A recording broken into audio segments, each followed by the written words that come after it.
안녕하세요. 장우석 TV의 장우석입니다. 오늘은 2019년 1월 4일 금요일입니다. 현재 시간 10시 11분이고요. 오전입니다. 아, 중요한 말씀을 좀 드리고 나누고 싶은 게 있어가지고 제가 잠깐 시간을 좀 내서 이렇게 또 유튜브로 여러분을 좀 찾아뵙게 되었는데요. 어, 오늘 지금 제가 잠깐 나누고자 하는 거는 어, 유언장과 비슷한 이스테이트 플래닝이라고 하는 겁니다. 이스테이트 플래닝은 나의 현재 가지고 있는 자산을 어떻게 운용을 해야 그 상속하는 세금도 좀 적게 내고 지금 내가 줄 수 있는 증여에 대한 세금도 전략을 해서 총 갖고 있는 자산을 효과적으로 대물림을 할 수 있게끔 하느냐라는 거를 이제 계획하는 거거든요. 그래서 아무런 무방비 상태로 그냥 무조건 열심히 벌어만 놓고 방비를 하지 대비를 하지 않으면은 그냥 그대로 주에서 그 상속세를 그냥 떼어갈 수밖에 없습니다. 근데 이 부분도 항상 기부 증여 뭐 이런 식으로 해갖고 나눠서 미리 플랜을 해놓으면은 주로 무조건 들어가는 게 아니라 내가 원하는 대로 그리고 내가 주고 싶은 대로 좀 주고 사회에 어떤 필요한 부분에 내가 내 기준에 맞춰서 줄 수 있게끔 이제 그렇게 하는 부분이 되는데 그게 이제 이스테이트 플래닝의 한 큰 부분인데요. 그 처음에 오신 이제 미국 1세대 분들은 그 지금쯤 이제 연세들이 다들 많으십니다. 그래가지고 이제 은퇴도 하실 때가 되었고 또 돌아가시는 분들도 꽤 있고요. 그분들이 오셔서 열심히 일하셔서 힘들게 번 돈으로 자식들 공부시키고 또 집 사고 건물 사고 지금 이제 은퇴하시면서 좀 이제 노년을 편하게 보내시려고 하고 있는데 그 이제 가끔 그런 연락이 오세요. 자식들이 회사에 잘 다니고 있으면은 또 회사 다니다가 나와서 뭐 할 건지 또 걱정이 되고 회사 안 다니고 있으면은 이 자기 사업을 해야 되는데 자기 사업이라는 거는 늘 항상 예측이 좀 어렵잖아요. 작은 규모의 사업체라는 거는 큰 코퍼레이트 아메리카 뭐 이런 규모의 큰 회사들이 아니면은 사실 굉장히 그 스몰 비즈니스 오너들은 어렵습니다. 아무튼 늘 뭐 열심히 살아야 되는 부분이 있으니까. 그래서 항상 그 부모들은 자식에 대한 형태의 걱정을 어떤 식으로든 하시게 되어 있는데 이제 이런 부분들이 있었습니다. 내가 집을 갖고 있는데 이 집을 자식한테 넘겨주고 싶다. 넘겨주고 대신 내가 거기서 계속 살다가 이제 죽을 때까지 살다가 그냥 가면 요양병원 가든지 뭐 하면 안 되겠느냐. 이제 그런 얘기들이 있었는데 예전에는 좀 더 꼬집어 얘기하면은 2017년 이전에는 그런 부분들이 굉장히 좀 불투명했었어요. 뭐 제도적으로 안 되는 건 아니었지만은 그 이제 사망 시에 상속세나 아니면은 몸이 좀 아파서 이제 사회보장을 받고 싶다고 할 때 그런 자산들을 가지고 있었던 것들이 도피의 목적으로 하는 게 아니었느냐라는 그 이제 그런 가정 때문에 집을 일단 갖고 있었으면은 그런 혜택을 받기가 굉장히 어려웠었습니다.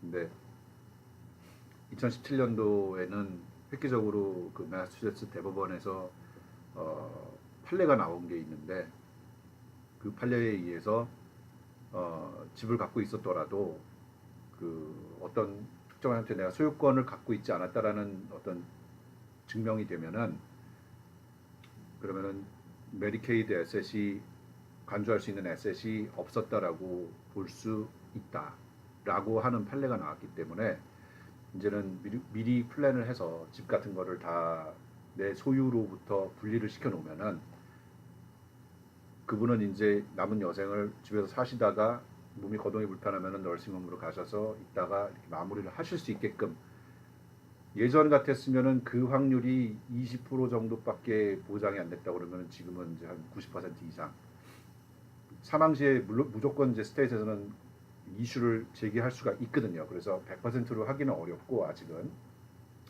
다만 2017년 판례로 인해서 한 90% 이상은 이제 좀 명확한 길이 열린 것 같아요. 제가 기꺼이 말씀드릴 수 있는 얘기가 된 것 같아요. 그 시점이. 물론 그거를 하기 위해서 만들어야 되는 장치들은 굉장히 복잡하게 있지만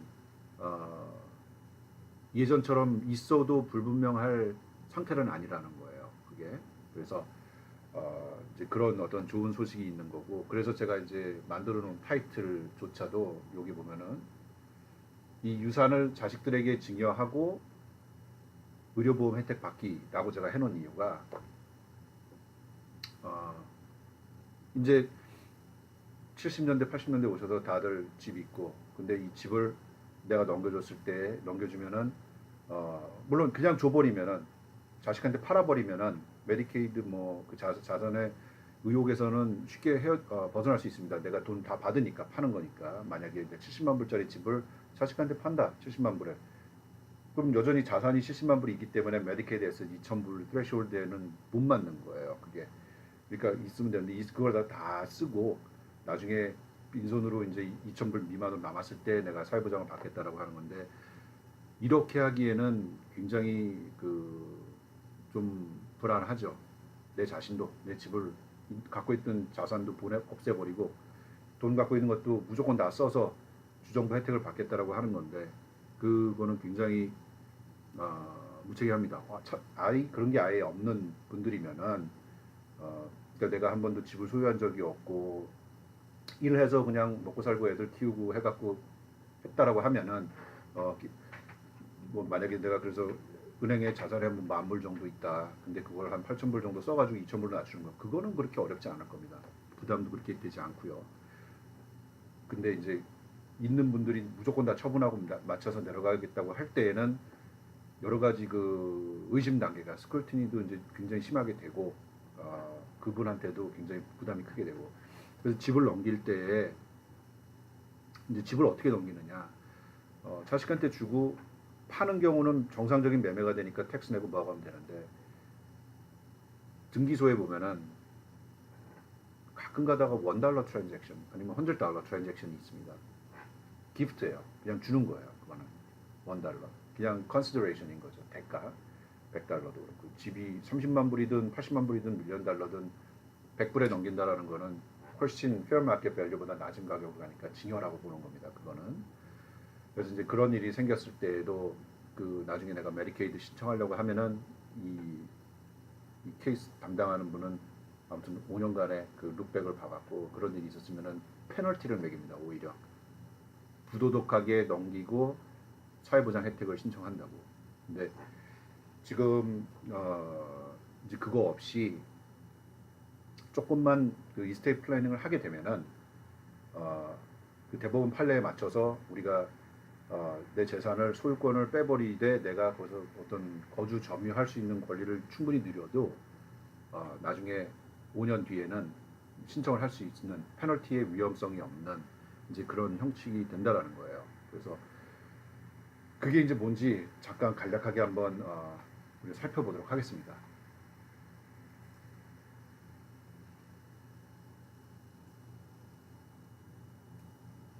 자, 여기 이제 우리가 스크린을 제가 나눠놨는데요. 그게 이제 우리가 메디케이드 사회보장 혜택을, 의료보험을 받으려고 하니까 제가 이제 메디케이드 트러스트라고 하는 건데, 그게 매사추세츠 주에는 어떻게 되는지 구글에서 제가 서치를 했는데요.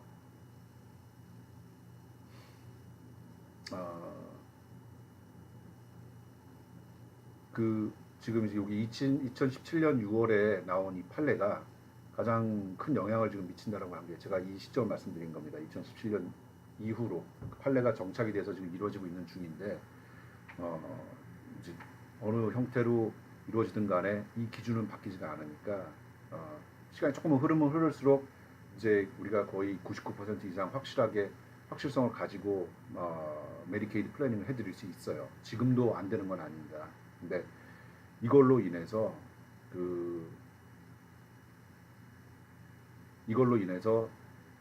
어떤 분들이 있었냐면은, 자, 내 집을,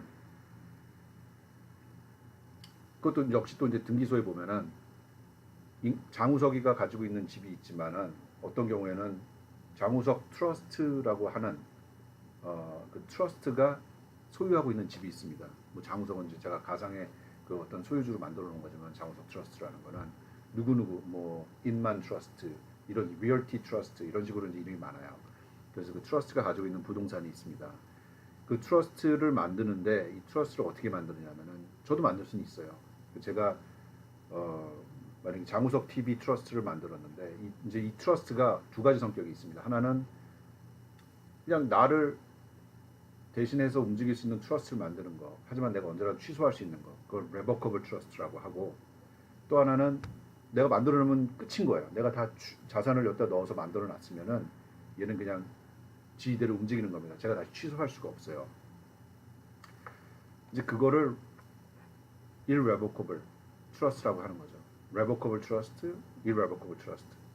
그래서 revocable trust는 내가 만약에 10만 불을 여기다 넣어갖고 트러스트를 만들어서 이렇게 거기서 나오는 원금은 어떻게 운용을 하고 베네핏은 나한테 주라 이렇게 할 수가 있는 거고 irrevocable trust도 내가 10만 불을 여기다 넣어서 트러스트를 만든 다음에 운용은 운용사에서 하고 내가 베네핏은 내가 갖도록 이렇게 해라라고 할 수 있는데 두 개의 큰 차이는 뭐냐면은 얘는 나중에 이 트러스트 내가 깰래 다시 갖고 와 돈 나한테 갖고 와 트러스트 너는 없어져도 돼 이제 이렇게 해서 리보크가 가능하다는 얘기고 다만 여기는 안 되는 겁니다. 내가 이미 이 트러스트를 만들어서 줬기 때문에 끝난 거예요. 오너십이 저한테는 더 이상 없습니다. 대신 베네핏 혜택만 받을 수 있는 거예요. 집도 트러스트를 만들어서 넘기는데 메디케이드 플래닝을 하기 위해서는 집도 irrevocable trust를 만들어야 된다는 얘기입니다. revocable trust에 만들면은 여전히 제가 오너십이 있기 때문에 메디케이드 플래닝은 되지 않아요. irrevocable trust에 만들었을 때 그리고 5년이 지나면은 그 메디케이드 혜택을 이제 심사를 할 때 5년간의 자산을 보게 되는데 누구 주고 뭐하고 했는지 5년이 지나고 난 다음에 신청을 하게 되면은 irrevocable trust는 상관이 없습니다. 제가 받을 수가 있다는 얘기예요. 그게 여기에 지금 있는 내용입니다. 여기 보면은 그 지금 2017년 대법원에서 케이스를 듣고 결정을 한 이슈는 그 집을 irrevocable trust를 만들어 갖고 넣어놓고 거기에 내가 대신 거주하고 있는 겁니다. 주인은 아니에요. 집에 오너십은 없어요. 다만 거주권, 저주와 점유를 할 수 있는 right to use and occupy the homes. 근데 이거를 irrevocable trust를 만드는 거죠. revocable trust 말고. 그러면 소유권은 없고 나는 오너십으로 내가 거기에 갖고 있는 집주인은 아니지만은 세입자처럼 use and occupy를 해서 쓸 수 있는 거고 이렇게 해서 이거를 more than 5 years prior to applying for entry into nursing home. 널싱홈 들어가기 전 5년 이상 이런 식으로 되어 있었다면은 이게 그 과연 그 메셀스 스테이트 메디케이드 규정에 맞는 메디케이드 에셋이냐에 맞느냐라는 게 이슈였습니다. 근데 2017년 이전까지는 메셀스에서는 여전히 네가 거기에 점유하고 거주하고 점유하고 있었기 때문에 네 자산이다 해서 거절을 해왔었는데 2017년 이 대법원에서는 그거를 아니다 라고 한 거예요. 여기 메세스 계속 디나이를 해왔었거든요. 근데 이거를 거꾸로 돌려보냈습니다. 수프림 코트에서 대법원에서 그래가지고 irrevocable trust는 오너십이 없기 때문에 메디케이드 자산으로 보면 안 된다 라고 얘기를 한 거예요. 그래서 저희들한테는 98%나 99% 이상 메디케이드를 받을 수 있게끔 자산이 있어도 미리 준비를 하면은 메디케이드 받을 수 있게끔 하는 길이 열리게 된 거죠. 왜 1, 2%를 여지를 남겨놓느냐면은 여전히 메셀스는 텍스를 컬렉트 해야 됩니다.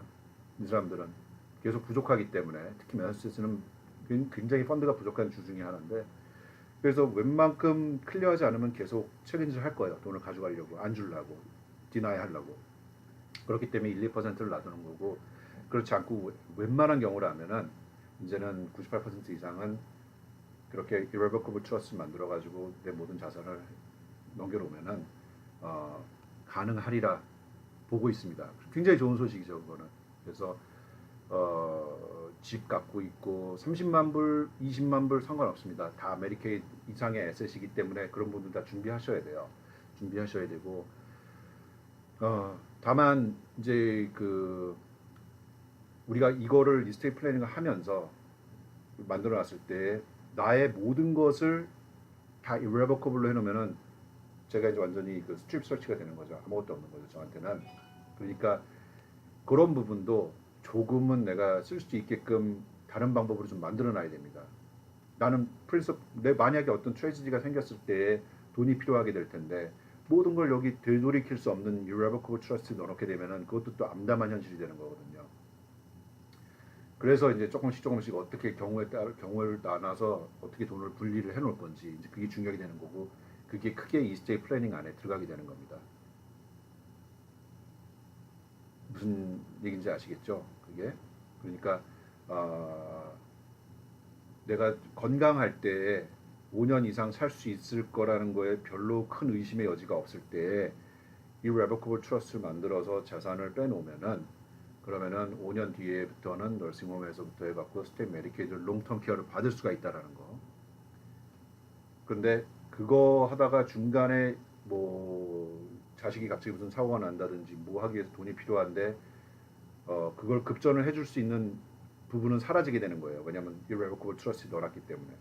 그러니까 이거를 미리미리 좀 나눠서 좀 분산을 해서 그 여전히 메디케이드 에셋에는 맞을 수 있게끔 해놓는 게 가장 중요한 것 같습니다. 어쨌든 간에 집이 있고 금융 자산이 있고 스탁이 있고 하시는 분들도 이제는 그런 걸 좀 고려를 하셔도 될 것 같아요. 98%, 99% 이상의 확률을 확신을 가지고 진행하실 수 있습니다.